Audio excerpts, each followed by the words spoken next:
ಕೇಲಿಯಲ್ಲಿ ಸುಮಾರು 2 ದಿನಗಳ ಹಿಂದೆ ಆಸ್ಪತ್ರೆಯಲ್ಲಿ ಅಡ್ಮಿಟ್ ಮಾಡಿದ್ರು. ಆ ವ್ಯಕ್ತಿಗೆ ಉಸಿರಾಟದ ತೊಂದರೆ ಇತ್ತು. ಉಸಿರಾಟದ ತೊಂದರೆ ಅದ್ರ ಜೊತೆಗೆ ಅವನಿಗೆ ಕಿಡ್ನಿ ತೊಂದರೆ ಇತ್ತು, ಜೊತೆಗೆ ಮೆದುಳಿನ ತೊಂದರೆ ಹಾಗೂ ಸಕ್ಕರೆ ಕಾಯಿಲೆ, BP ಹಾಗೂ ಅನೇಕ ಲಿವರ್ ತೊಂದರೆ, ಹೀಗೆ ಅನೇಕ ಕೋಮಾರ್ಬಿಡಿಟಿಗಳು ಇದ್ದವು. ಇವೆಲ್ಲವುಗಳಿದ್ದರಿಂದ ಅವ್ರು ಅಡ್ಮಿಟ್ ಮಾಡಿದರು.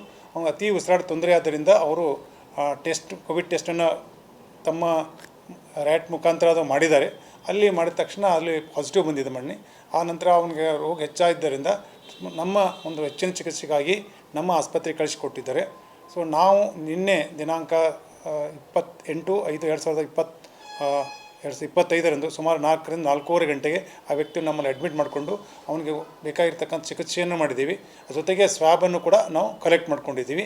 ಸೊ ನಾವು ಎಲ್ಲ ಚಿಕಿತ್ಸೆ ಫಲಕಾರಿಯಾಗದೆ ಸುಮಾರು ರಾತ್ರಿ 7:30ರಿಂದ 8 ಗಂಟೆಯ ಮಧ್ಯದಲ್ಲಿ ಅವನು ಮರಣ ಹೊಂದಿರುತ್ತಾರೆ.